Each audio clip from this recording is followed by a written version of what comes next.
when I talked to Dr. Colorado about coming and talking with you, we kind of went around about what to talk about. And I think what I'm going to kind of go over with today is kind of what I've done with my instructional design background, to give you some ideas of, maybe what's out there a little bit. Mine's probably not the most typical kind of case that, for most people going into this kind of a program. But I did want to kind of say, I've used it as kind of a foundation for a lot of the innovation that I've tried to do. Most of the work that I've done, when I was working on my PhD program, I was an officer in the U.S. Army.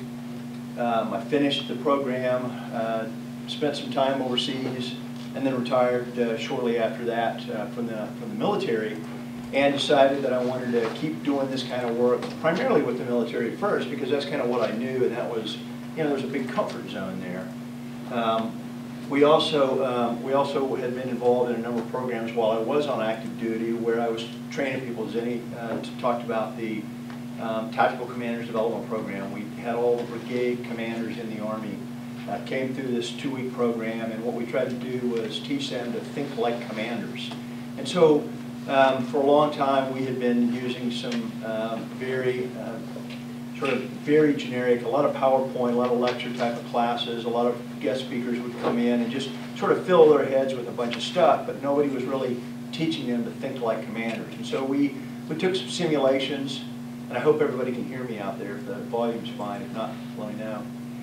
We took some simulations and we did some exercises, and we put all of the sort of these 2 weeks worth of learning into kind of what I noticed you've got written back here, kind of problem-based learning, where every morning we gave them a problem that they had to solve, and they focused on that, and we ran them through 3 or 4 or 5 repetitions of different kinds of exercises while they were doing that. And we had great fun with that. We had great success with that. We found that it really resonated with them, as I'm sure many of you all know. But it also took even the best of those in the class, and it really stretched them and made them kind of come up to higher learning levels than I think we had been achieving in the past. So here's some of the stuff that I've been doing with my instructional design background. I'll tell you that personally, after the first year or 2 years, I've done a whole lot less with instructional design as I've started to hire more people and grow a company and get involved in some other things. But clearly there's the research aspect of this. One of the things that we think is really important where we come from is that we stay connected with what's going on in the field, what's on the cutting edge. And so constantly we're involved in research projects, but we're also out there looking at what's going on in the field, who's doing what out there. Of course, I do some curriculum development. I do a lot of training and training of instructors, how they teach, that kind of stuff. In our first couple of years, we did a lot of simulation design. Now, we don't do technology, but what we found with simulations, and you see this in a lot of places, is they get the organizations get very enamored with the technology. It's really cool. It allows you to do things or see things that, put your mind in a place that you otherwise wouldn't have maybe been able to create the same for everybody. But what we found with a lot of these simulations was there were no learning objectives associated with any of them. And so from an instructional designer point of view, we had to take a step back with some of them and say, hey, what is it you're trying to achieve here, and help them do good instructional design first, so that the simulation actually produced learning on the back end, as opposed to just being something cool and fun that we went and did, instead of listening to Mike talk. So recently we've been doing a lot of evaluation of different technologies in the classroom. Currently involved in a project where we are looking at the use of different apps and how we'll use these apps to train officers in the military to do their basic core competency work within their classroom. And we've done things like that. We've looked at some mobile. We've looked at how simulations work in a classroom. We've looked at how you can insert in communities of practice. I notice you all are using Twitter here tonight, and of course the live feed. So those are the kinds of things that we really look at in terms of evaluation to see what's the learning outcome in those areas. Does it really improve it? Does it just get people more motivated in the class, hold their attention a little bit better, or are there really true learning outcome differences in some of those?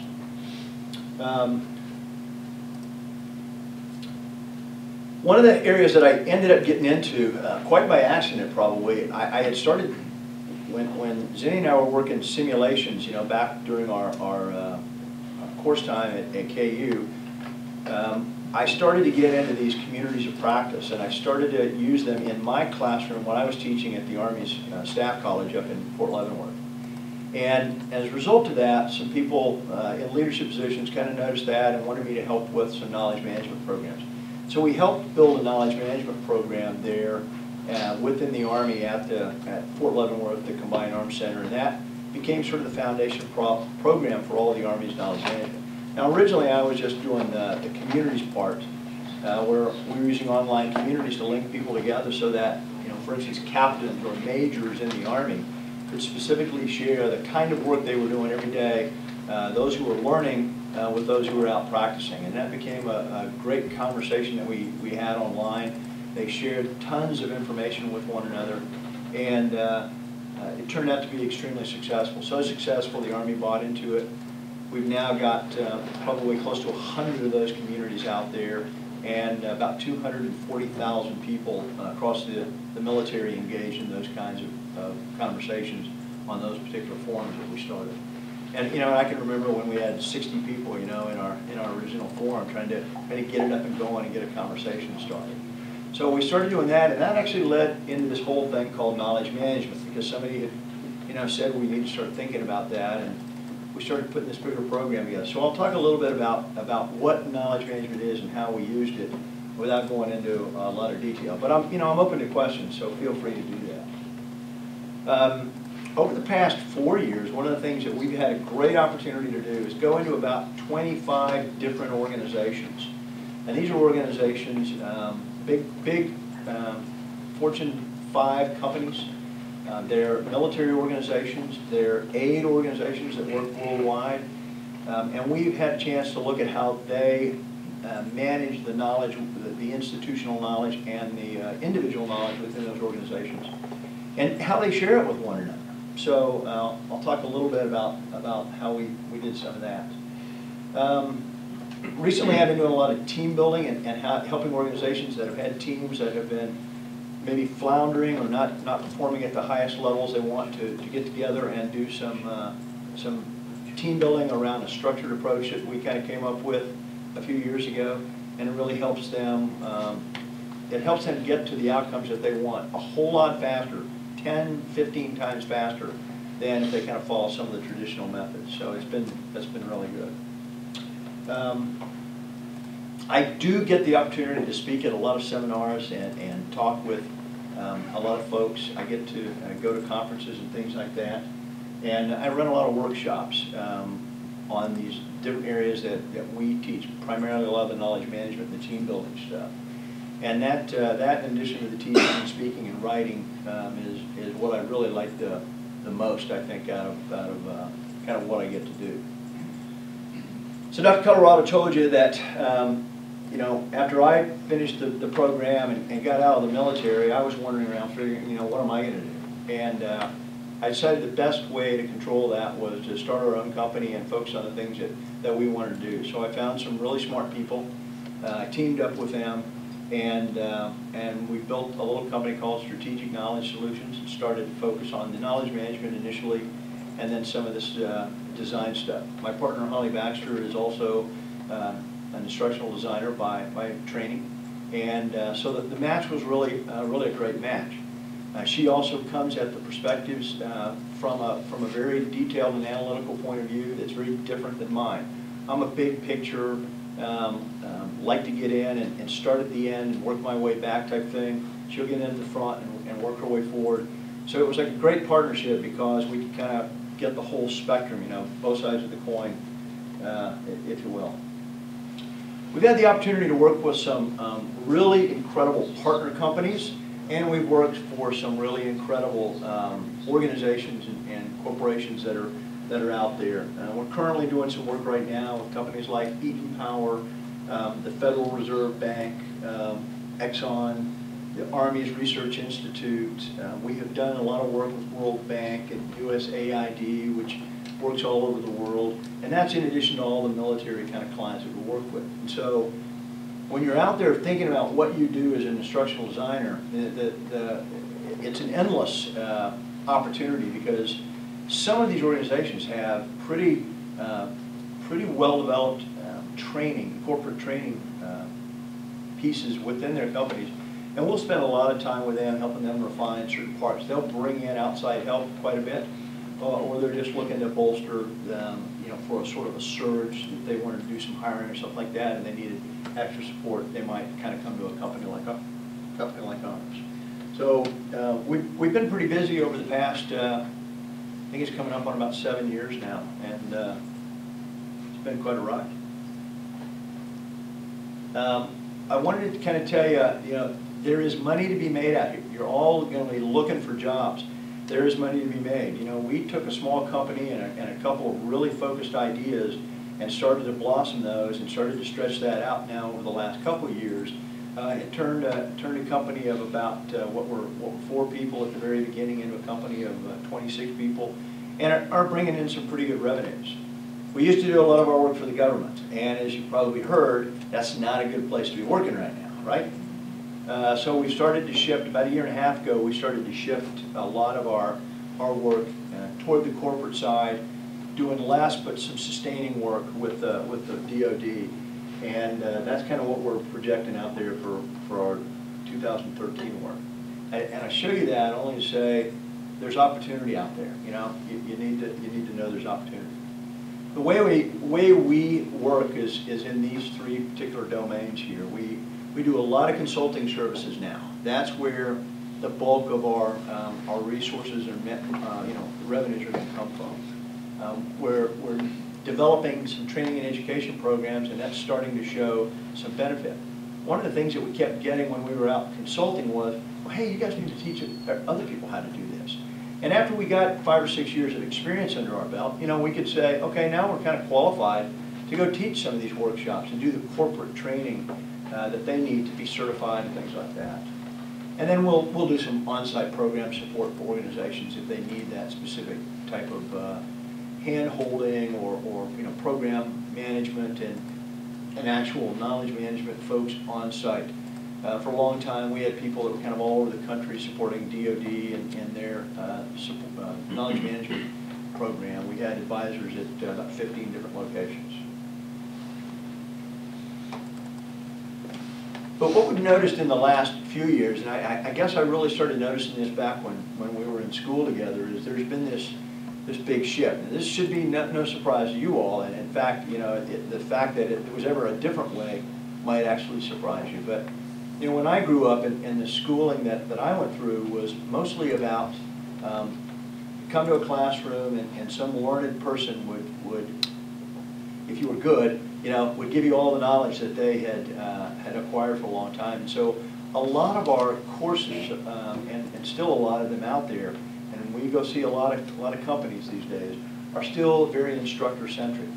They're built around and designed around what's comfortable and easy for that instructor to do, not what's the best way to learn for the students. And so the shift here to this sort of learner-centric model kind of puts the learner in the middle of everything, and all of these tools, from the streaming video to the tweets to the communities of practice to all these other Web 2.0 technologies, and the ability, the access now, because of the internet, the access to be able to link to expertise so much faster. That's just the way you all learn, probably. I mean, and to you all, it's probably no big surprise. But to my generation, it was a big and huge shift. And when I would go into corporations or military organizations, and they would be talking about revising their classrooms and revising the way they teach, because they understood that this was happening. The first thing I would do is I'd look around the room at who's doing all the instructional design. And I'd say, gee, do they look like me, or do they look like you guys? Are they from that 25, 30-year-old group, or are they from my generation? And if they're from my generation, the problem is you know, what worked for me is kind of the baggage that I'm carrying around. And it's really hard sometimes for those of us in my position, my age group, to be able to kind of tear away from that and realize that there's a different way to learn out there now. And the whole idea of the different generations and how they learn and what's available to them to learn. So the point is that today learning, I think, you know, we talk about learning being in the informal space as well as in the formal classroom space. And that's ever so true. And how do you tap into that and make and leverage that informal space more effectively? You guys know all about this, right? I mean, you were just there probably, and you see the teenagers that are coming up and the tools that they're using. You know, my daughter learns absolutely nothing like I ever did. That is causing what's changing in our classroom. And what I want to do in a minute is I want to hear from you all and some of the things that you all have done or you've experienced or you are seeing being done out there as you do your research in your instructional design classes. That you think is bringing, you know, the learner there more to the center of that circle than it was in the past. So I'll ask you back a little bit about that. Here's the way I see the real difference in kind of the Web 1.0 and the Web 2.0 world. Our Web 1.0, which is you know, now 15 years, maybe 20 years old almost, we were all consumers. You know, you put stuff into these big databases, and people who wanted it went in and got it out. Today, it's all about us being a contributor. Look at what you're doing here in the class today. So that's exactly the kind of stuff that you need to be leveraging and thinking about when you're building your class. How do you create the interactions that you need to really make learning stick, but also to transfer that knowledge from each other as well as from whatever group of expertise and instructors you bring into it. I know I've shifted my thinking a whole lot about the way I don't think of myself as instructing anymore at all. I don't even think of myself as teaching. My job is really to facilitate learning in a classroom.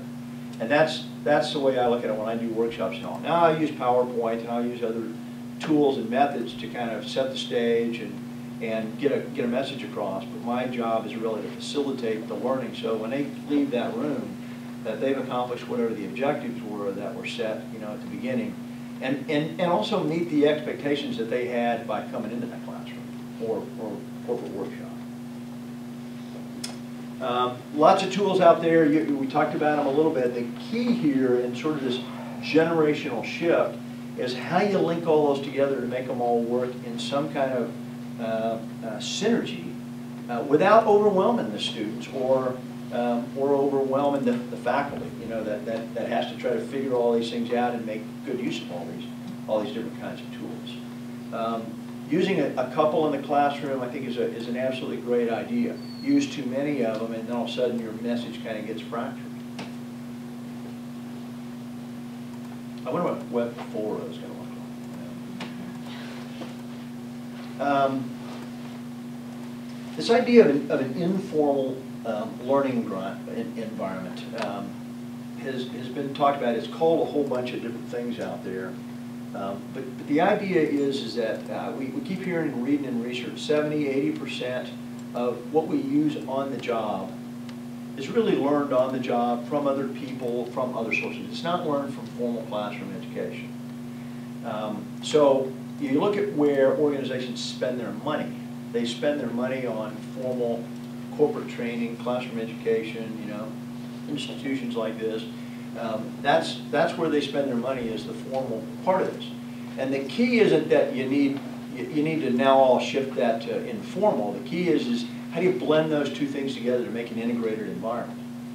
How do you bring these kinds of tools into the classroom? And I hope you're really learning a lot about how to make use of the tools, not just to use them in the classroom, but how to get an improved learning outcome when you use them in the classroom. The other thing about problem solving and about the work environment, it's becoming less kind of task-based, and it's sort of, you know, the term has been used, knowledge workers. So, you know, 60–70% of workers, I think I've got a number I've read somewhere where 60-something% of all workers in the United States are considered knowledge workers. They simply deal with analyzing information, passing information, organizing information, some fashion like that. They don't actually make anything. Okay, that's not a big surprise to us. But if you look at how does a knowledge worker then not only learn, but how do they learn to be more effective, that becomes a real big challenge. And we're doing a lot of, I find this marriage between knowledge management and learning is just, I mean, they're on top of one another. It's really integrated together. That's one of the reasons that it was so easy for me to kind of move into that space, because I use the knowledge management and the collaboration that comes out of that just to improve learning in that informal space. The traditional methods of design, you've probably been through a lot of these. We're sitting in the classroom like we are today, or we do something that's computer-based, web-based. We do some kind of streaming thing, so you have the blend at the same time.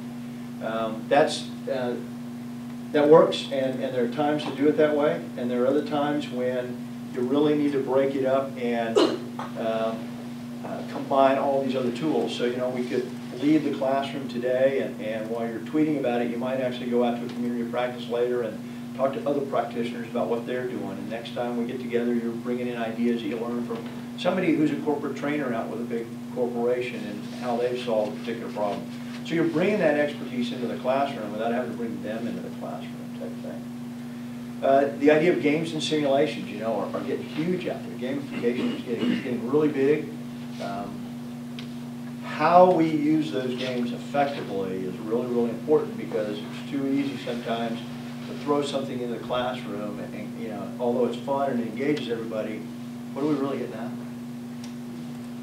So, my recommendation to the way I'm looking at classes now is how do I mix these classes so that learning is not an event that you go to.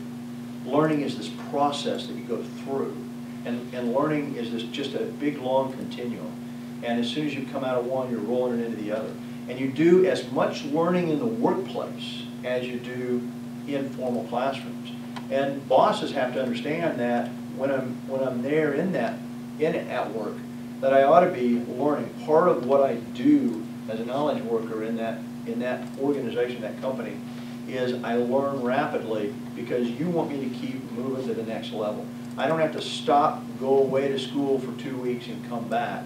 I'm constantly doing it. I may go to school for a week or two, but I'm constantly learning as I go through. And bosses have to be understanding of that. And that's a real huge paradigm shift.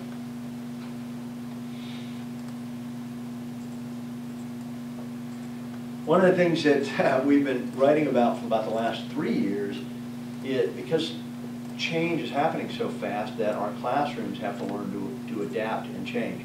There's no way as instructional designers we can write curriculum for a class tomorrow that will be 100% useful a year, 2 years, 3 years from now. Yet, the land that I came from with the military, they basically were on kind of this 5-year plan.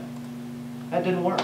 So you got to figure out what are the principles that you're trying to teach, and then what are the other instructional design techniques that you're going to weave into the training, into the classroom, so that you can keep getting at this without actually having to do it a specific way today, that you can build in that flexibility. Otherwise, it drives the faculty crazy trying to keep classes updated, keep courseware updated. It's driving you nuts.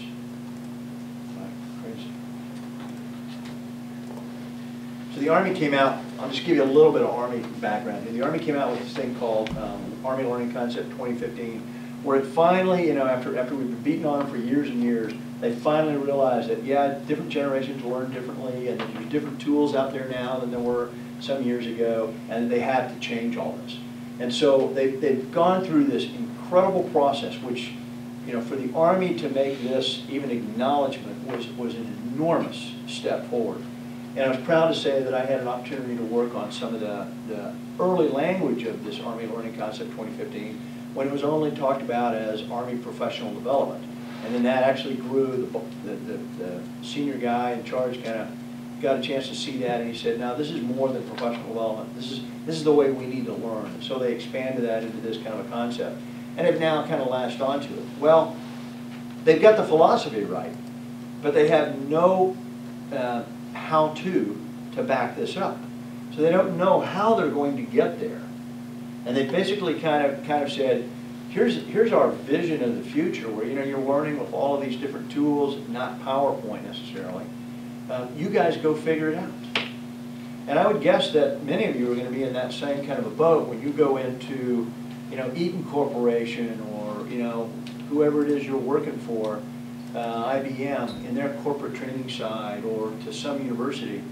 They're going to give you some philosophy about what they want to teach, but they're not going to tell you how to do it, and you're going to have to figure out the means. And what you're going to have with you, is what you learned, the way you learned here, and what you have kind of in your rucksack to take out there with you. So keep researching and keep studying, and stay on that cutting edge. Kind of see what other people are doing at different organizations and institutions. When we started writing about this problem some years ago, we thought there were 3 axes that we had to really address. There are those things that, of course, the institutions do. There are things that learners have to do. And let me tell you, some of you all will be doing design work and stuff like that for K through 12 or maybe other areas like that. That's not been the area that I've worked in. I mean, I've been strictly in the corporate training and professional development side of the house my whole career. When I have taught college courses, they've all been graduate students. I've rarely even taught undergraduates, except at a few things. So you got to really understand and know your learner as well. But the learners have responsibilities, and I find that as an instructor, that's one of the hardest things that we have to deal with. Every one of my friends who are teaching classes are always talking about learners that won't accept their responsibility in the learning environment. They expect to go in and be fed. And when you're not feeding them, here's all the answers, you're making them work too hard, and some of them get really, really frustrated with that and have a hard time with it. And then, of course, there are things that instructors need to do, facilitators, instructors, teachers, whatever you want to, whichever way you'd like to frame them in the organization. We started talking about case-based learning back a few years ago in the Army. I mean, we've always used case-based learning ever since kind of Harvard introduced it, whatever, 100 years ago. But we took some of the case-based learning and we started to build it into different formats using some games, some simulations. We actually just took PowerPoints and made some animated kind of PowerPoint slides that kind of put folks into the moment. And it gave us this spectrum now as an instructional designer that we could say, well, what is it you want to achieve? How much are you willing to spend in terms of the cost and time of technical? How much are you willing to spend there?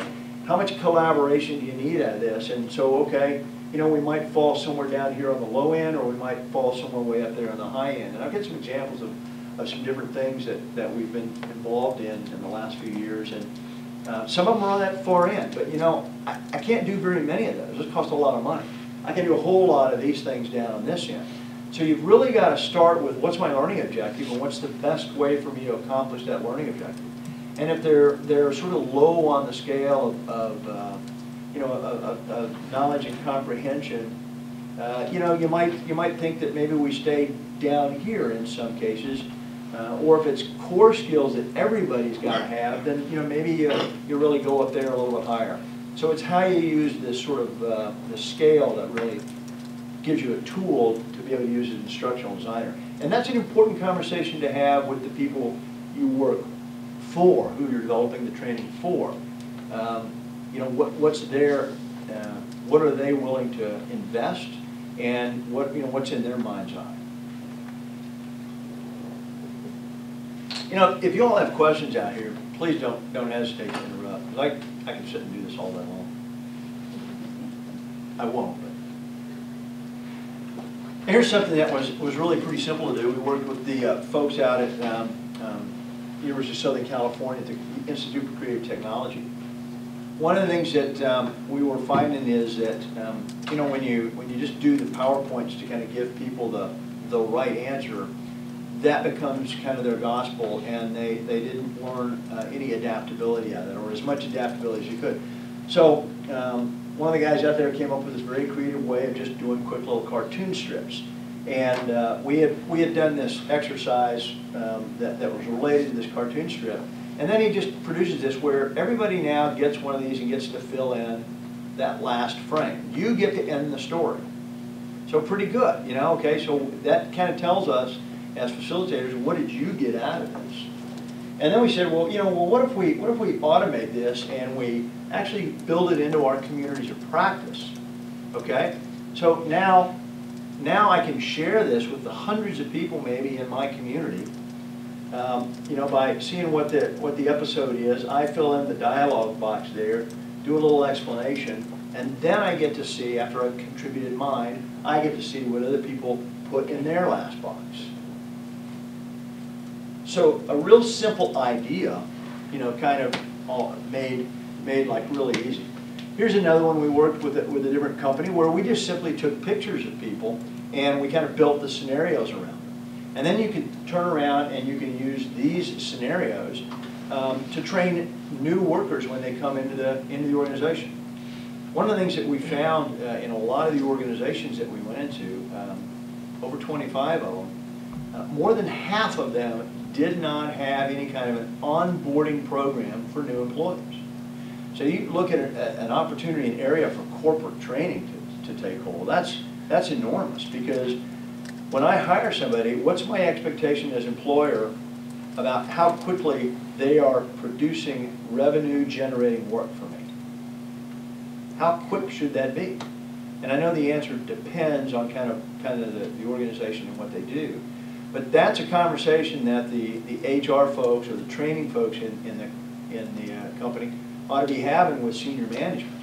And in this particular company, they believe that they brought interns into the company, and it took them 5 years to get to where they wanted to. And the conversation they had with us was, how do we cut that in half? And so, why do they think it's going to take 5 years? I mean, what's magic about 5 years? Any thoughts? If you want time enough to see the results, maybe. Yeah, long enough to now have some of the experiences that you're going to have in the organization, right?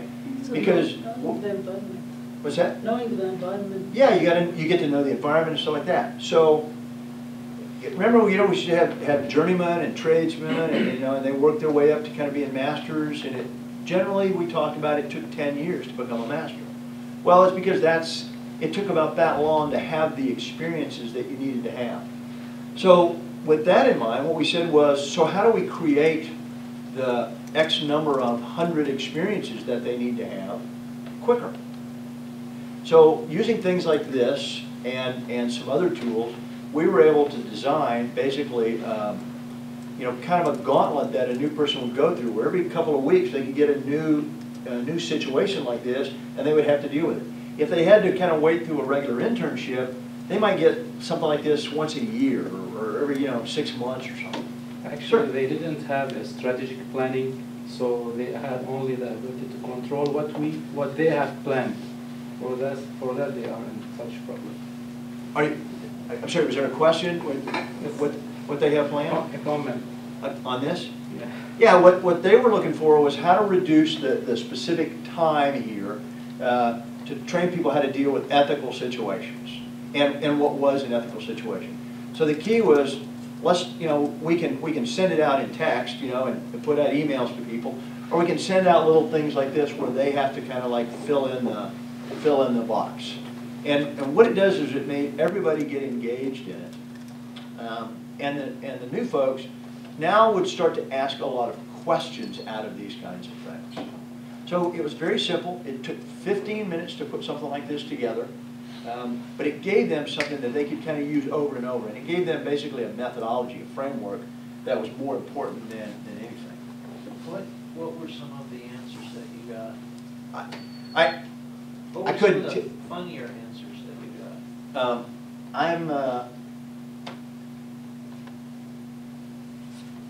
A lot of them would be very serious, and I won't go into any details about the companies. One of the things you'll find is when you do a lot of work with these companies, they don't want you talking about what you're talking about with those companies. Okay. But you know, there will be some humor in there, and this is where you get it. You know, you come down here and we put it into the same kind of a community format. So now people could see each other's answers, because if I just send it out to like everybody by email and you respond, you know, just to me, then I'm the only one that's going to see it. If you respond to everybody, you're going to fill everybody's inbox up if I send it out to 50 people. I don't understand how you evaluate it, though. I mean, I don't. Well, the way you do that is through these conversations. Once the conversation is ended, there'll be some questions about it, the kinds of questions you might be asking. And then you've got the people who are the experts in that particular field who'll start saying, well, here's what I would look at, here's what I would think about. And all you've done is raised a level of awareness with something this simple, that it exists and it's out there, and makes you think, well, what would I do in that particular situation? The idea is not to come up with, here is the only answer for this, because there are too many you know, variables in there. So what this did was it created this conversation within the organization. And what we find is, this is that informal space that I talk about, where conversations are really important. This is very similar to the piece that Dr. Colorado and I worked on for the School for Command Prep. When I did the original Think Like a Commander, it was just an automated kind of a PowerPoint version, and we used it to commanders. We brought them in the room like this. We let it run, and each one of them took 3 to 5 minutes, and it kind of set the scenario. And then we thought, hey, we could probably go online with this and build something that they could use anytime they wanted to. And so we basically built a little online simulation that they could go into, do a particular lesson, go through a practice exercise and stuff like that. And it became a really nice little tool to use. It's very outdated now. This is 7, 8 years old now, you know, something like this. There are other people still using the methodology. In fact, it's on about its 7th generation of what they're doing in a lot of other places across the Army. It turned out to be a really good tool to use. But all it did was gave them a situation that they otherwise wouldn't have thought about, and it dropped them into that situation, and it made them immediately start to have to make decisions or work out a problem. So it's very problem-based there. We were really trying to get the adaptive thinker in here and make them think different ways. We did a lot of research on this. When we used this tool, we had these fairly elaborate simulations that we would run people through, which were decision-making simulations. They would make decisions in a certain amount of time using a certain amount of information, and we could measure that via the simulation. Then we started running them through these tools before they went through the big simulation, and it cut in half. The speed with which they made decisions was faster, and the amount of things that they had to consider were less, because they started to realize what was important, and these exercises took them through it. And so the way we've kind of framed this is, these are judgment exercises. There's no cause and effect here. They just make you think about things. And then you put somebody into an active simulation, which actually, they get to now make decisions, go left, go right, do this, do that. Now those are cause and effect. And they have a completely different sort of approach now to them after they've gone through these before they go through the bigger simulations. Let me show you an example of a couple of things that we put together here.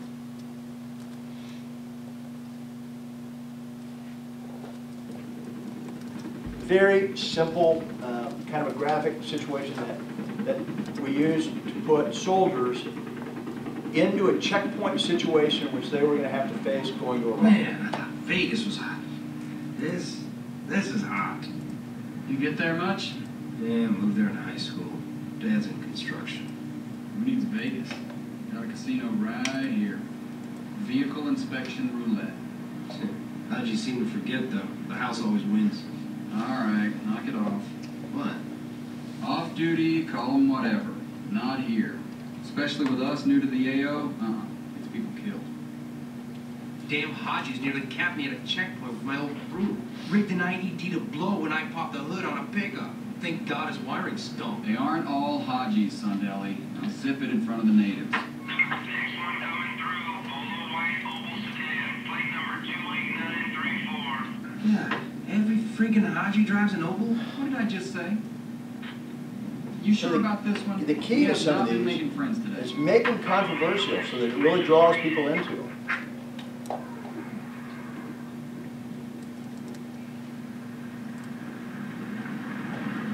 وقف في السيارة. هذا قار مقبول. عندي شغلة مهمة جدا في هذا المنطقة. يتلم مين السيارة؟ إلا. أنا الشيخ أبو بكر الشرفات. What? What'd he say? Says he's a sheik. You believe him? المسؤول علونا. نتفت إيش أنا الشيخ أبو بكر الشرفات. مسؤول على أوامر الرئيس. جيب قائدك عندي. Come on, Sergeant. The Haji ain't no sheik. What did you call me? Damn it, Sundelli. The Americans that used to be here, they knew me, treated me with respect. Well, we're here now. If you're some important sheik, how come we ain't seen pictures of you? Perhaps you have. But I suppose we all look alike to you. Harami. Get out of the car. Now. Sundelli. Get Henderson out of the Ash car. here. Get out of the car. Sundelli. Ash, do you need assistance? Now,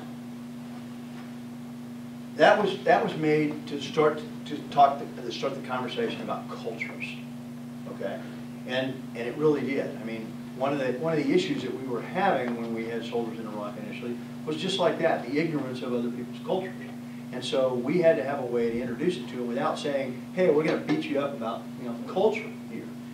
And sergeants could now take a video like that and they could talk about the leadership aspect of it.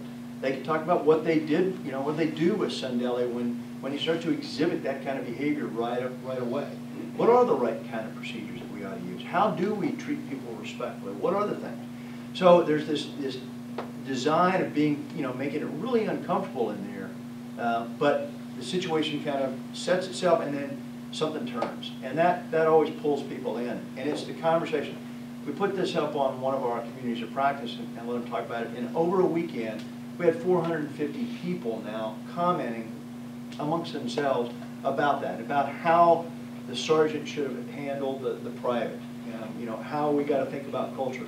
They were very constructive conversations for the most part.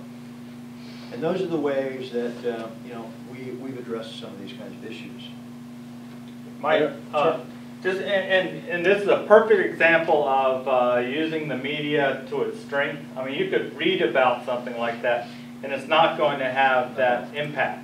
The impact that they want to start something controversial and start a conversation. So by having a simulation or a video like that, that's perfect use of the media. Yeah, that's exactly what we want to do. I Yes, have ma'am. another question. Is there the reason behind making this video, you choose the animation over the real people in the video doing the skit? Yeah, because the idea was if we could build a quick animation library, then we could go back and reuse a lot of the characters, the drawings, the vehicles, and the idea was to be able to generate and make these fairly quickly. I'm going to show you one that involves real people. The difference was $50,000 for a prototype or $500,000 for the real people and all the real vehicles and stuff like that. So remember when I showed you that scale of the case-based learning? The stuff that was way up here is all going to be live kind of stuff, or movie type of stuff, or maybe you're actually dropped into a real environment where there are role players and things like that. Those kinds of live environments cost a lot of money to do that. So we've got to find a way somewhere down here to get at it. We tried that with the conversation. We tried that with policies. We tried it with putting out text type things, and we weren't getting the right kind of responses out of people. So we said, well, what if we ramp it up and gave them something a little more engaging that would be offensive to very many people, but it would cause them to engage in the conversation, and then we get all of them talking about it. And that became, that kind of became the genesis of Checkpoint 4 there. Now, here's another one we put together, and I'm only going to show you a minute of this because it's a very long one. But this involves the real people, okay? And this is a scenario out of Afghanistan.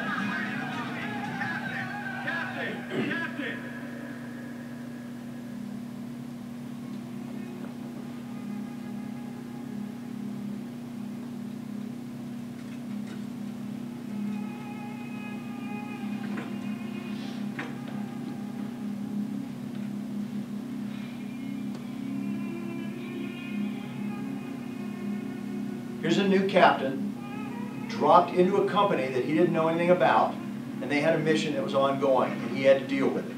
I was dropped into this food distribution operation to relieve the captain who was airlifted out with an appendix that was about to explode. I'd left the details of security for the operation with my XO, Lieutenant Perez. Gentlemen, how's it going, Lieutenant? What you thinking here? It's going very well, sir. The village entered here along this road below us, going out for one. They may not be able to hear this. 90 degrees to the east. NGO trucks coming in. Road Bravo 3. We'll stage them off the road close to us. That'll leave a path for the village's departure. Aren't the trucks due at $1,500? Affirmative, sir. Sergeant Major Pullman's crew? Yes, sir. Brigade is only for about an hour. How many food distribution ops have you done, Perez? First time, sir. Gentlemen, we're responsible for the lives of 122 U.S. Army soldiers. We do this thing right. I've done 2 of these ops, not a lot, but enough to know this one could go south on us. It's like sticks. Soft soil, a wide perimeter, and a spring more leaks than the Titanic, and only half the time we need to make it the world's largest McDonald's. Did you have something more specific in mind, sir? First lesson I learned as an XO. Never ask your CO a question you can't answer. Yes, sir. I only meant that you seem to see something I'm missing, sir. Try thinking outside the box, Lieutenant. Invent, improvise. It's a lesson I learned as an XO. Got it, sir. Come on, fuck for it, Sergeant Major. That is, sir.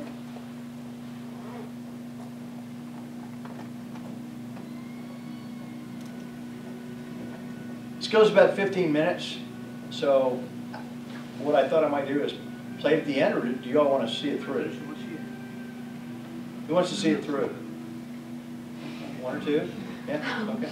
All right, let's come back to it at the end. The bottom line here is it creates a dilemma. Actually, it creates a trilemma for this guy. And I'm gonna speed it ahead a little bit to show you a little bit at the end. But at the end, he's trying to distribute food. The rival factions of the Afghan militias are there, and it all kind of goes awry for him. It gets pretty dicey here at the end. But we'll come back to it, okay? Did you have to pay Peter Gabriel for his music? I don't know. I don't, like I say, my job in all of these is to figure out what's the learning objective. How are we going to construct it? Sometimes I do some scenario work. But to actually figure out how to produce it was up to the guys at the Institute for Creative Technology out at USC. I was just commenting on copyright law. Yeah, and I'm sure they know how to do all of this correctly and stuff like that. So those are all things to kind of worry about when you're putting something like this together. But the key is here is using the right kind of a tool for the job. Yeah, it's, some of these are I mean, it took 6 months to put that thing together, and an awful lot of work. Well, if you're not training lots and lots of people with that, then it's probably not cost effective. But we were originally focused on let's train captains to think about their responsibilities. And I've seen a lot of folks come at this from a leadership perspective. What was the captain's role with his executive officer, and how does the leadership part go? And then I've seen other people talk about the actual mechanics of setting up a food distribution site. I've seen others talk about the culture and how should we have worked closer with the with the Afghan rebels who were there. So lots of great conversations. It just depends on the way you want to take it, but expensive to do.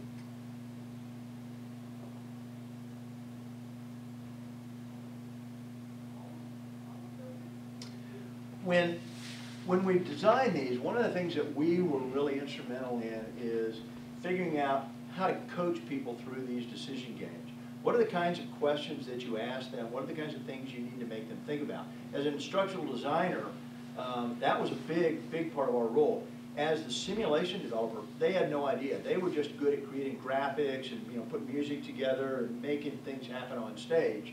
But what you do with it now after you got it. I went to a conference where they unveiled this thing a few years ago. And I had an officer from the Army's Command and General Staff College, which trains majors, the next higher level up officers in the Army. And we said, well, how will you guys use this? And he goes, oh, that's for captains, and lieutenants. That's about company stuff. And we went, really? So how many captains and company stuffs does each of those battalions that you have these majors that are in charge of? Oh, yeah, well, I guess there's 4 or 5 of those in each one of the battalions. And we started now talking about how do you, as a battalion level, professionally develop your captains, and what is your role in this? So if you kind of got this nesting now of thinking going on. We used it with the commanders to think about what kind of guidance would they have given their captain to prevent this kind of situation from happening. And so a lot of times once you build something like this, it's up to us designers, to go back and think, well, how will I use this then to achieve learning across this organization? Where else might it be effective? This also keeps us from getting too overly specific when we do something like a video or something like one of those animations. If I'm trying to train you to do one thing, then maybe there's a different way to do that. Maybe I actually take you to that piece of equipment, or really focus on whatever that one thing. But if I'm trying to teach you concepts, then things like this sometimes work really well, because it gives you the situation that everybody can see themselves in at that moment. So it works really well. And then we really kind of went through, what are the things, made the decisions difficult, and how did you think about them? What were the things that you considered? It's that kind of coaching, what Dorothy Leonard calls deliberate practice, that I think really makes gamification valuable. You can pull up a lot of games and play the games in the classroom, but it's the coaching that they get while they're playing it and immediately after they're playing it that I think makes the learning work.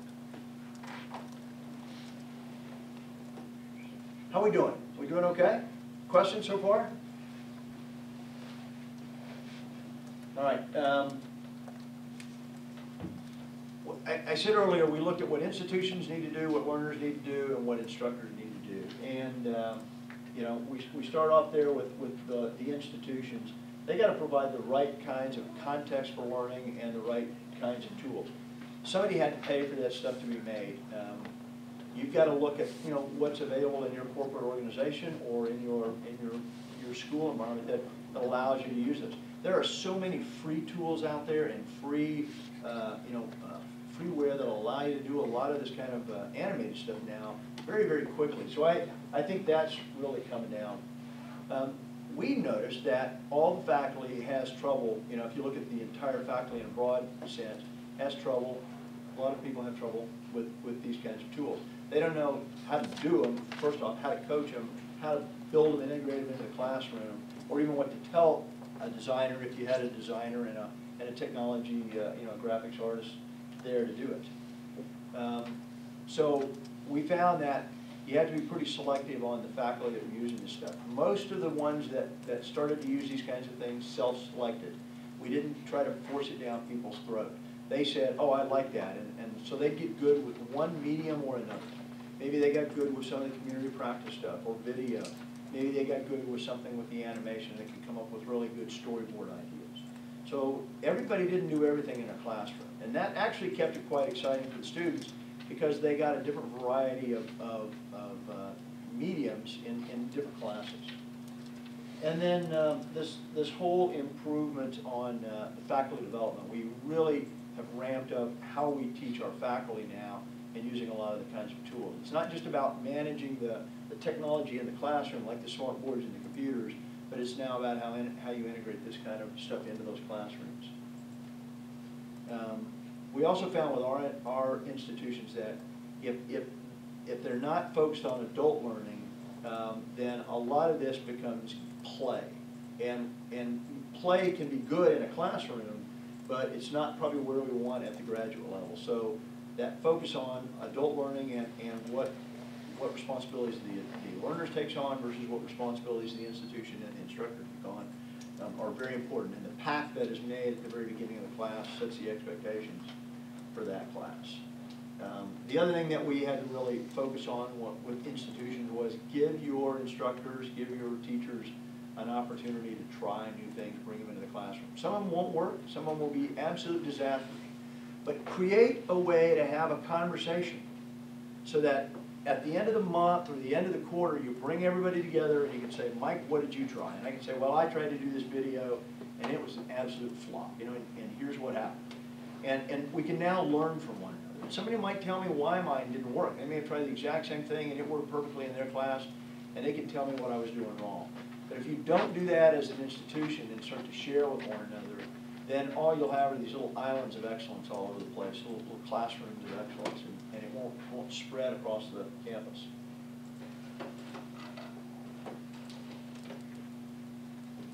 Learners, you know, no surprise here, they got to do all of these things. They got to be responsible for their own learning, take responsibility for it, be adaptive, constantly self-assessing. You know, by creating tools like this or anything in our class, they ought to be assessing where they are and where they should go. And so that's, again, part of that contract between faculty and student in terms of how they move them forward, what that glide path looks like. And if you don't know as a learner where you are on the glide path, then you're probably waiting for somebody to teach you as opposed to actually being really interested in trying to learn, I think. This idea of knowing what you know and how they know is really important, this metacognition piece. When we train battalion commanders, you know, it's funny, when you bring them in at the very beginning, the battalion and brigade commanders for the Army, they were, you know, their chests were all kind of puffed up, and you know, they were selected. They were out of a, you know, maybe less than about 10% of them actually made it to this level. And now you're going to put me in this exercise, and you're going to make me think about how I've made decisions and stuff like that. And it's kind of humbling for many of them because sometimes it's the first time where they've now not had an answer to why they do something. And if you make them work through that with some of these like judgment exercises and all, what we found was they really start to make better decisions because they now can think about how they're making those decisions. What elements am I really looking for? I can start to narrow that field down. Instead of my staff trying to bring me everything, they can bring me the select pieces that I'm really, really looking for to help me make the decisions. It's the same thing in the corporate world. Corporate executives make decisions with 4 or 5 pieces of information. Yet they have staffs of hundreds of people who generate reams and reams and reams of stuff. But how do you weed through it all? So, you know, what are the 4 or 5 key pieces of information that they need? And we find that getting them to know how they make decisions, that learner, how they make decisions and why they make them, very important. Too often we say, well, I just kind of had this feeling. Well, let's explore that a little bit. You know, let's talk about what gave you that feeling. You know, what were you thinking, smelling, seeing in your mind's eye, and you can actually elicit a lot of that out of them. You know, and once that kind of comes to light, people tend to start having these epiphanies about how they want to move forward, and whatever it is you're trying to teach them, they seem to either get it or they kind of don't. But most of them tend to like get it and grab onto it really hard. And the other thing is selecting the right learning strategy. You know, as a learner, I don't learn the same kinds of things the same ways all the time. Yet, too many of our classes kind of are designed to teach us the same thing the same way. So I have to have some different strategies in my bag as well as a learner. A question online from the previous slide. Okay. About institutions. Michael Erstein wants to know, does your company, when developing training, do you address the issue of the institution's role in communicating the role of the learner? Yeah, we do, and I think that's an important piece to do. So, so when you're addressing the learner's role, you You know, that's got to be this contract, as I kind of said before. So a lot of companies that we go into, and they have maybe you know, some kind of an in-processing program, but not an onboarding type of thing. You know, it's about expectations. I mean, what frustrates us more is we have different expectations than each other. So it's getting everybody on that same sheet of music and having the conversation about what are the expectations of you as a learner in this role. So you may have been hired to be you know, an analyst, let's say, but for the first year, 2 years, 6 months, whatever the period is, what's the expectation that I have of you to go through gates? Where we have trouble is when those expectations aren't clear. Organizations, just one organization we were working with had to lay off about 30 of its folks. You know, they were downsizing. And they had 200-something folks to choose from, and basically the boss came in and he looked at, it was at the teaching institution, and they looked at, you know, who's been publishing and who's been doing the service aspect of it, as well as who's in the classroom. And so they looked at this, and he brought every single one of them, right? To his credit, he talked to every one of them personally. He said, you haven't ever published anything. So you're down here on the bottom of this. You know, you haven't been on a graduate council. You haven't been doing this and doing that. And their answer to a lot of them was, well, I didn't know I had to do that. Well, you know, it is kind of spelled out. The last boss or two may not have emphasized it, but it's part of your role, and that's the way we hire people. And so when it came time to release the 32 people, he basically, you know, was able to draw a line and say, you know, this is why these 32 can't stay. And what it did to the others, of course, was to say, expectations, okay? Now I understand what the boss's expectations of me are, so let me get the pen out and start writing some articles, you know, and things like that. So yeah, I think they have to communicate that if you're going to be successful.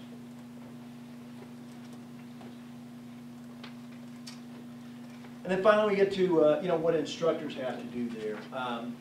I cannot tell you how many organizations I go into, corporate organizations as well as military teaching organizations, and I talk to faculty who have absolutely no idea the difference in how adults learn and how children learn. And they want to apply basic, you know, K through 12 type of pedagogies to adult learning situations and corporate training.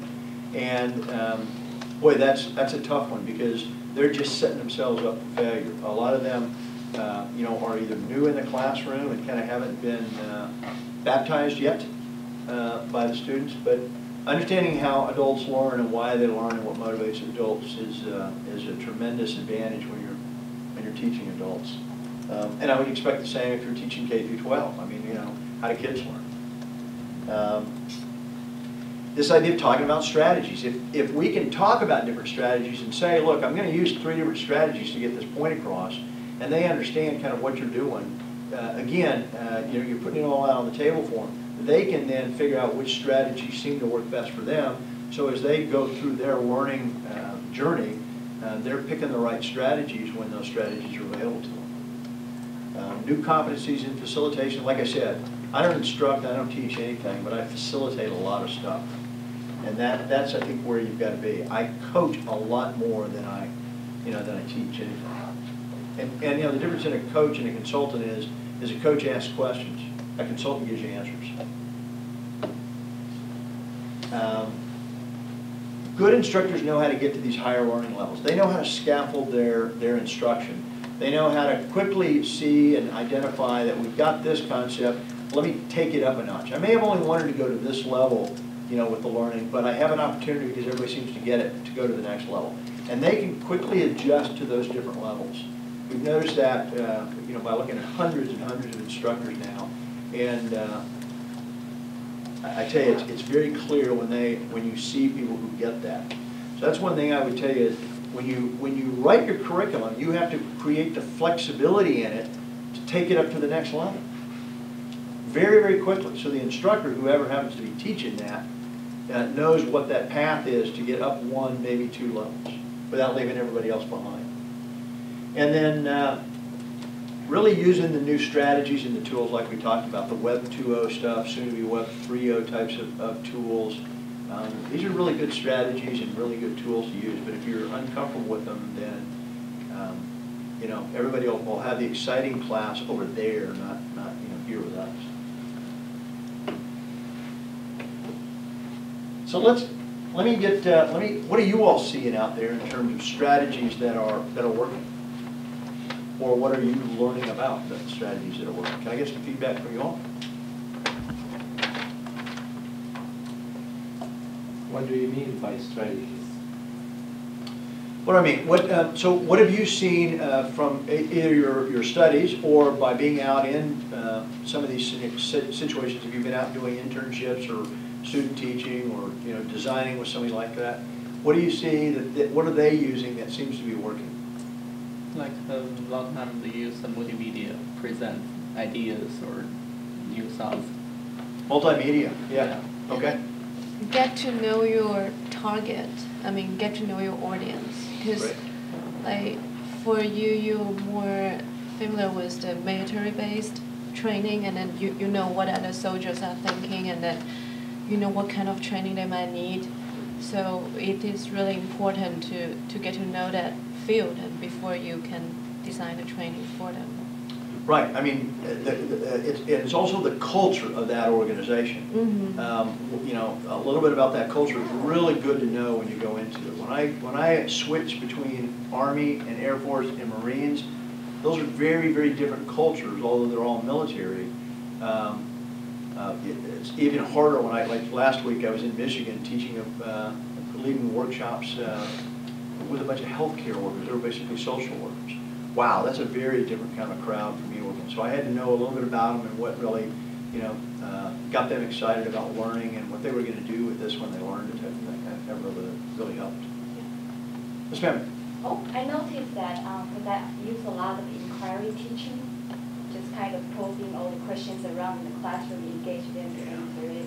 That's a lot great. of time it get a lot of good response based on their own experience. I think that's kind of thumbs up. Inquiry teaching is what you said, for those who couldn't hear there, and asking how to ask questions. Sure. Actually, do you think there is right or wrong strategies? Because no. In my experience here in the IOD field, I believe that any strategy should be flexible to deal with any situation. There is no right or wrong because any strategy depends in its own situation. Successful strategies shouldn't be fixed once to be successful actually in any field. Yeah, and he was saying there's no right or wrong strategy. The key is to having strategies is they're tools that you can use. And so if this wasn't working for me today, what do I do? What do I do? How do I switch? So you got to have those in your kit bag. And I tell you, we see very many people who are up there teaching, facilitating, coaching, whatever, and they don't have too many strategies, and you can see it. If the class that day is not very responsive, gosh, it just turns into a big lecture or something. You can just see there's no depth of strategies. So it's about having strategies and being aware that you actually have the strategies. Especially in instructional designer also. Well, and that's where it starts. As an instructional designer, you have to be able to design those possible shifts into your course. Sometimes our instructional design can be very inflexible, and so when an instructor, a faculty member, or somebody in their corporate training has got to go teach that, they go, well, I don't have the latitude to do this or that. Yeah, build that in for them, okay? Sure. I think before we pick up the strategy, we have to know what the learner and want to learn, and the environment. Is it the appropriate environment for them or not? So it's hard to pick a strategy without knowing the learner and what they want to learn. Right, so you've got to really get to know those learners as much as you can about them. Yeah. And sometimes you won't get it right. You won't have as much time to learn them, right off the bat. Especially in distance education, Exactly. we don't have the time for knowing each other. Yeah. So. And so knowing that you have a couple of strategies that you might use based on different learning styles, and you've all focused on learning styles and the different types of learning styles, and how you then teach to those different kind of learning styles, that becomes really an important part of this. Sometimes one technique just isn't working, and you have to make a shift kind of at the moment, right then and there. I think also some techniques work with some students and it doesn't work with other students in the same situation, in the same set. Yeah. One of the things that we find is we've looked at both the classroom and what's going on there. We've also looked at the folks in a lot of the corporate places that assess the training. Is it best to teach to the lesson plan or teach to the objective, the learning objective? Which? Sure, the learning objective. But 8 out of 10 times probably, we'll set in the class and we'll see that the classes are being evaluated because somebody has come into that class and are evaluating based on the lesson plan. Because they're only dropping in and seeing this little snapshot of the class and aren't able to know that what kind of got them to this point or anything about the class itself, the culture. And so we see faculty members quite often getting evaluated by the organization, whatever the organization is, faculty members or trainers being evaluated by those folks looking at the lesson plan. Well, you're supposed to be teaching this. Well, yeah, but this group wasn't responding to that technique, so I changed my technique. Well, you got to be flexible. Everybody's got to be flexible. That's part of the institutional part, that flexibility that I talked about. Okay, who is the responsible for evaluation? Is it a teacher or another person? Depends on where you go. In some of the corporate organizations, they'll actually be people that'll sit in on the classes, especially when they bring in a contract type of instructor or facilitator. Somebody will sit in from the corporate office to watch what's going on. Yeah, because you said if anyone if someone come to evaluate he will evaluate based on the lesson plan, but the instructor will evaluate about based on the objective. Well, and I would think like in a university setting, I mean, the instructors in the classes, they've got academic freedom within their class. Their job is to reach the lesson plan. And, there are student evaluations and there are, formative types of assessments that tell them whether they're reaching their lesson, reaching the objectives of the class or not. Those kinds of things go forward. So it's to me, the only place I've seen people coming in and watching is in the corporate setting and in the military setting, or where there's contractors being brought in to teach something for an organization that they want to make sure it's being taught right. But they may not ever have that conversation about what, expectations, like what they expect at the beginning other than come teach this objective. How you get there shouldn't matter, but often it does to people. And so you got to be careful. Sometimes it's just the boss. The boss comes and sits in the room and says, hey, he doesn't think that's an appropriate way to teach it. But you're getting to the learning objectives. So you got to deal with that too. What strategies have you seen out there that you would like to really master to take in your kit bag into your classrooms?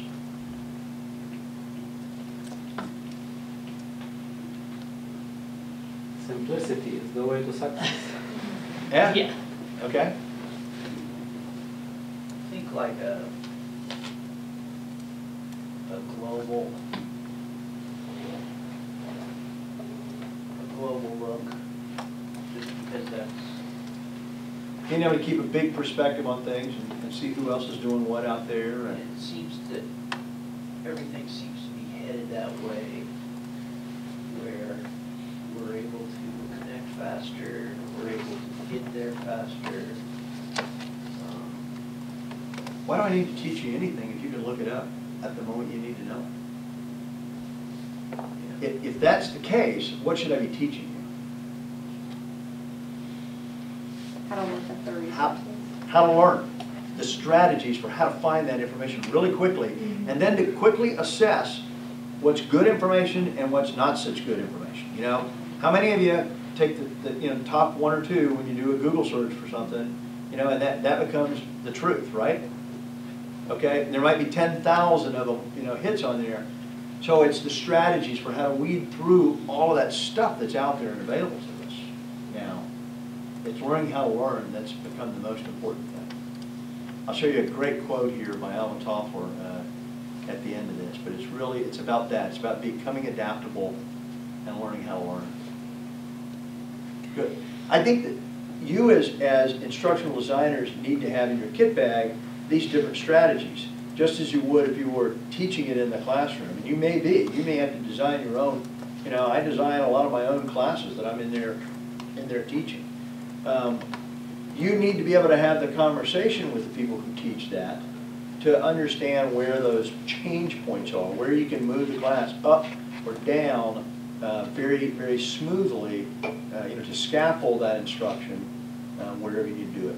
The little, you know, when I talked about case-based learning, the different, kind of the matrix there where you had the different options available to you. If you understand when those work best, then those are strategies that you can use to say, oh, here's something, we need to get to this point really quickly, I'll use something on this end.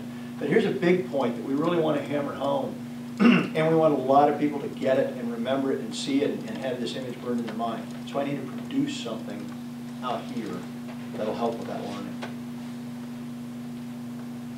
Good.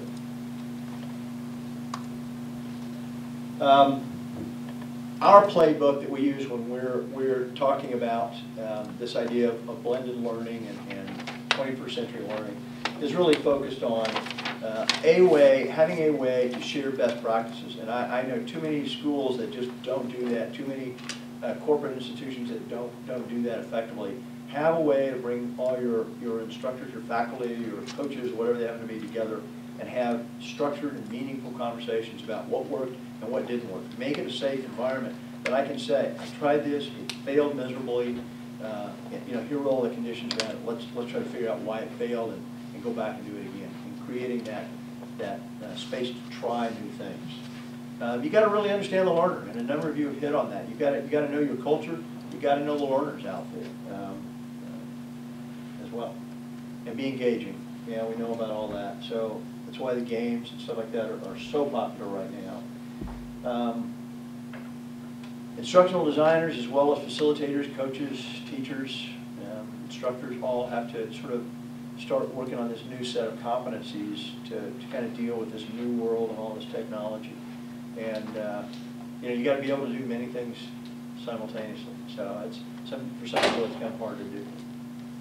So this is what Toffler writes down, and I think it's a great quote because it's really about learning, unlearning, and relearning. And I know I find myself in that boat all the time. I got to unlearn how I learned how to do something 10 years ago and relearn the way we'll have to do it today. And if you can't do that, you're really just going to be at a disadvantage, I think. And not only as a designer, but as just a good functioning member of an organization. The best organizations out there are incredibly flexible. They go through this process routinely.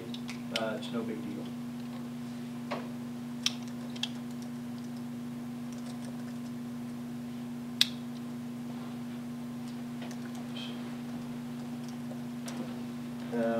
I was going to talk a little bit about what we do with knowledge management. We're kind of running out of time, and you probably want to see the end of that video a little bit more, so we'll kind of skip some of that. But let me just give you a few closing thoughts here. It's got a couple that we can kind of end the day with. And I think you guys understand this probably much more than my generation did. I mean, I look at it, you're doing it right now. It's not just happening in the classroom. And make sure that you know, even when you have the on-site classes, there can be an element that can be virtual. Whether it's having, you know, students that are piping into the class through the internet, or whether it's a continuation of the class discussion on some kind of a discussion forum. Those are important kinds of things. But it's the informal opportunities that people are going to reach back to when they actually need help in their jobs. You know, who are you going to turn to when you're out there working for IBM, designing a class, and all of a sudden you're kind of stuck? So you, by having those things as you learn and building the networks, then you immediately have a place to go when you need help out there in the workplace.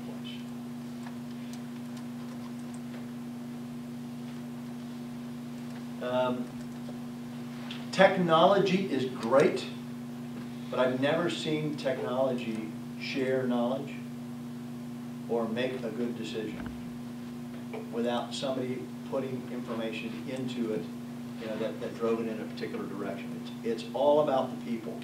And what you've got to think about as instructional designers, I think, is what are the interactions to get knowledge to transfer? And I think there's only three. There are people-to-people interactions, there are people-to-content or your system interactions, and then there are the system-to-system interactions where the systems are moving things around kind of automatically. People still have to interact with it to get that knowledge out of it, to make it knowledge, not just information, and actually be able to do something effective with it and use it, okay? Technology is great. It's an enabler, but it's not the end-all be-all. Sometimes we just need to sit and talk about this problem. The technology allows us to widen that circle and bring folks in from all over the place so that you get a lot more voices into the conversation. And sometimes that's very good. Sometimes it's very disruptive. You have to make those decisions. You have to know when the right times are or not. Focus on the interaction. When you design your classes, what are the interactions that you want to occur between students and other students, students and faculty, students and systems, and then what system-to-system pushes can you get that will help give them information they need to get smarter about what they're learning about. And the last thing is, don't get complacent. The world's changing too fast. As I said, if you're not out there learning yourself, keep experimenting, trying new things. A lot of it's going to fail, but I tell you what, if you haven't failed at something, then you just haven't reached hard enough, until something breaks, case in point, you're not working out, you're not trying your hardest. You got to get out there and see what your limit is. You won't find your limit until you get really close to that break point. And sometimes you will fail, and that's okay. The key is what you do after that. You dust yourself off, and you figure out why you failed, and then you go try it again. And you circulate that with a few friends and see who can help you. But don't get comfortable. I see that too often. We get complacent in our jobs, and before you know it, everybody else is learning it a whole different way, and I'm still cranking out that old stuff. And all of a sudden, I become irrelevant to the organization. So, that about wraps it up. The stuff I have to say. I'm happy to answer any questions or sit around and talk with you guys afterwards. I can finish the video if you'd like. Yes. Finish the video. I think what's intriguing is, we're having this conversation and the things that you're saying, again, with your military background, and 20 years ago, behaviorist was everything. And we didn't care what your background was, what your culture was. We didn't care. You were just you're just an organism, and we're going to present information, and we're going to take a behaviorist perspective. And now we're starting to see more and more cognitivism and more constructivism, where we actually are interested about the environment you come in. We're interested in what you bring to the table or your past experiences, and so that's a big change from what 20 years ago was with programmed instruction and things like that. That's huge. And I think if you look at just the way our American education system was set up, I mean, it's an enormous culture shift to go in that direction. I mean, it's a cookie cutter approach. And nobody in this room is a cookie, okay? Yet we're trying to use that approach. And I know when you try to do, mass quantities of training, you have to find efficiencies in there. Got that. But there should be this individualized element to every bit of that to that cookie cutter, and that's where using some of these new strategies really play into it, because I may not resonate with the way you teach in your classroom. I may resonate really well the way we do it online or in a conversation in a discussion forum. Those are strategies that give me as a different type of a learner from the way you're teaching. We tend to teach like we like to learn. I mean, that's just, it's pretty standard out there. I mean, we get comfortable with the way we like to learn, and we teach other people that way. We have to build more mediums into that, so that others that don't learn like us have the other opportunities. Thank you. Yes, ma'am. I have a question. One of the slides that you show us is you said something that about the instructional have the responsibility to, like, if there is some student that they don't like. I'm sorry for my language. It's not that good, but I want to, like, when the student, like, you give them the way to, like, this is your style to study them, to force them to think more. But the student, like, doesn't accept the idea, or, like, he's, I don't know, I'm not sure if the word is Like, stubborn. you're not feeding them? Like, yeah, this word, yeah. Their So, responsibility to learn, is that what? yes. last slide? What did you do at that point as an instruction? I think you have to sit down with them individually. Now, pedagogies with children is very different from the way I would address adults. But I always start classes, when I teach a class, the very first couple of minutes after we kind of say hello to one another, is about what are the expectations out of this class. And I'll go through this little exercise, and I may put them in groups and have them kind of identify what it is they want to get out of the class, let's say. Those are their expectations. And I'll address every one of those points. And quite often, I'll go there and go, you came here to learn this, and that's not what we teach you. Okay? If you read the syllabus, you'd understand that this is what we teach here. And you're gonna understand this better, but I'm not going to teach you this here. And it's just like a relationship with a spouse, a parent, or anybody else. It's about establishing expectations between each other. Here's what you expect to learn. Here's what I'm going to teach you, so we level those expectations. Here's what I expect from you as a student. Here's what I expect, or you can expect from me as an instructor or a facilitator. I'm going to answer your emails, within a certain amount of time. I'm going to try to give you information that you'll be able to think about and apply. Too many people, if they just want to come into class and kind of be fed information, they'll sit back there and maybe be quiet and just kind of let it all roll over them.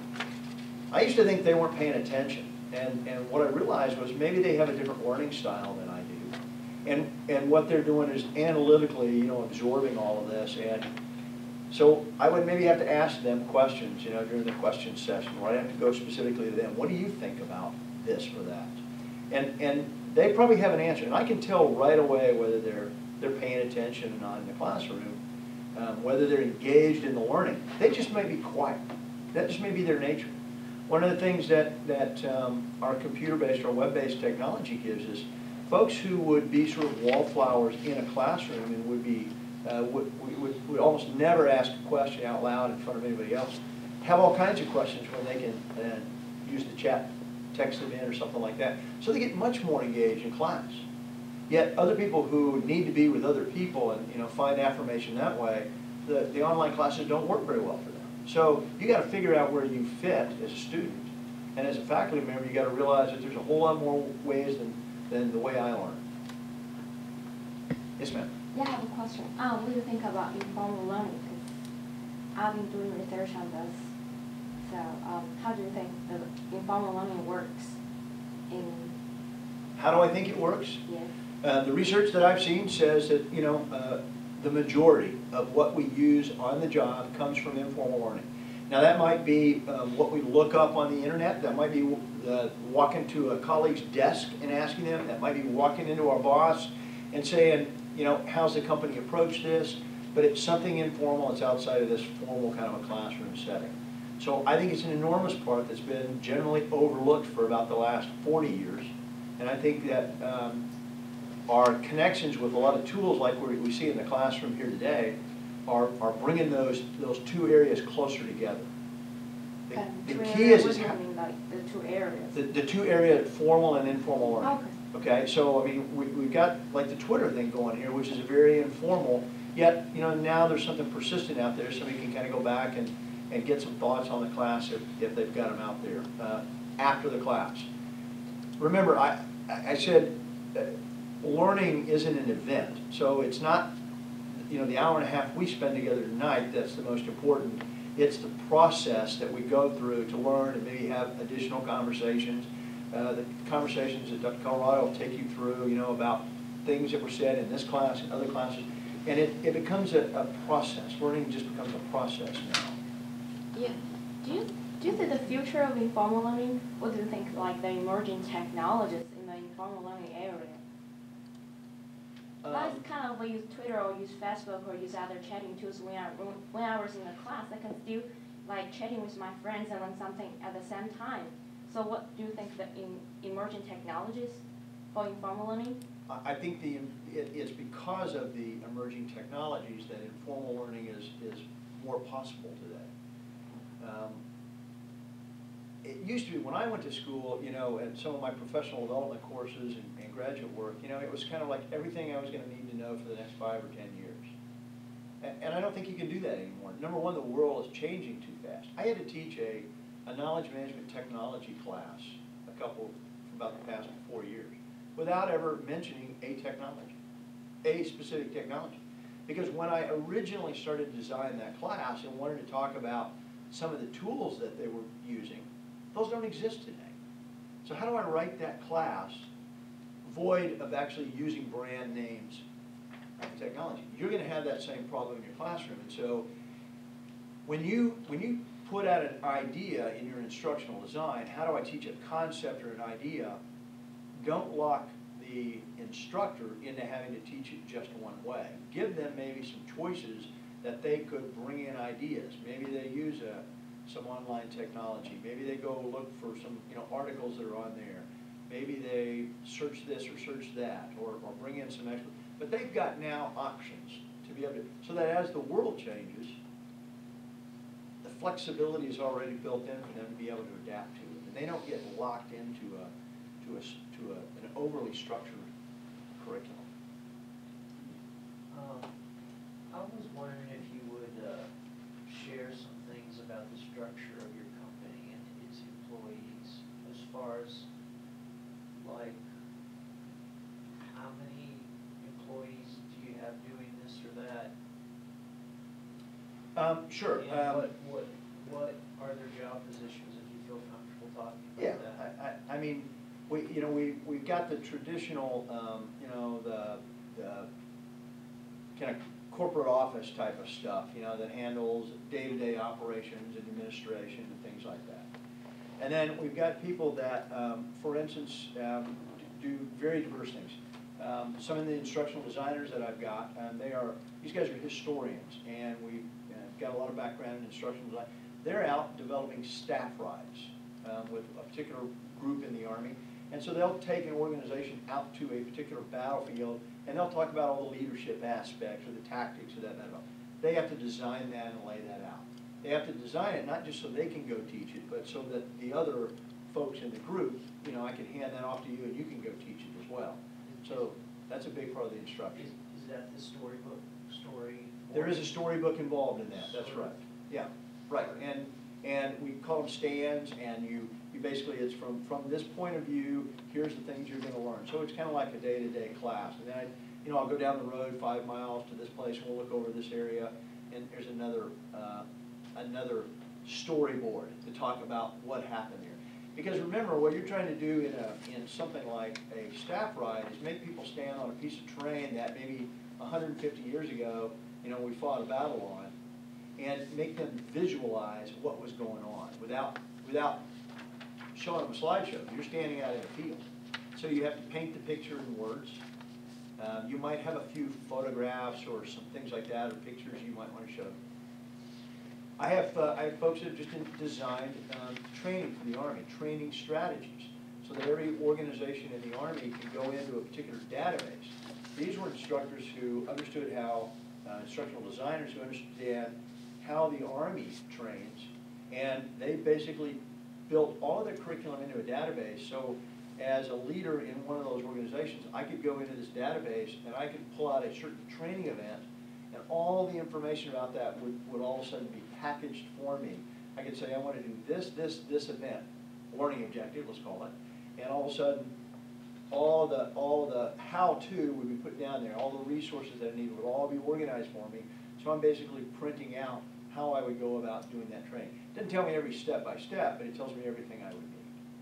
So that's a big part of what our training strategy guys do. They design. We had 16 folks doing that kind of work. Yes, ma'am. So how many like real subject matter experts do you have to bring in to evaluate your design? More is not always better. We always try to have a couple with varying perspectives on the world. What I hesitate to do is bring people in at the end. I try to bring people in at the beginning and do the collaboration up front. We try to bring them in, we try to lay out a vision of what we want to accomplish, and we try to get some consensus there. And then we start to do the design work, and if we can bring them in sort of at milestones along the way, you sure save a lot of time because you're making minor adjustments now.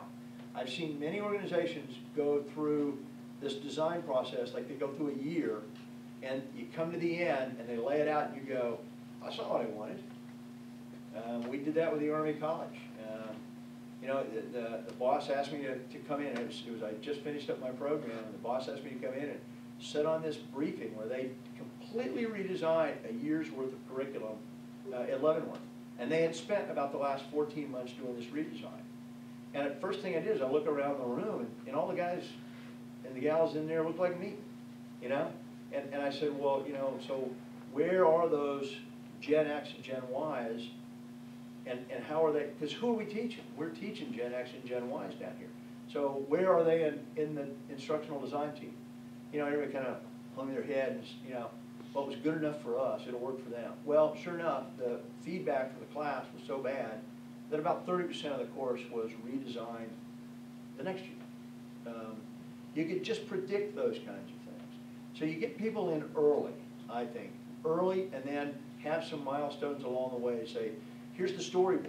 Okay, good. Here's what they're gonna, you know, here's your options now, you know, that we're gonna give you. Here are the different strategies for you. You get the buy-in all along the way. Then you get to the end, it's really easy. You're making minor adjustments. There's nothing worse than crumpling it all up, throwing it in the trash can, because that is not at all what they want. Frustrating. Another question. Sorry. Last one. Let's go. Last one. Do you have time to deliver the prototype training? Or you just go ahead and let the product go out?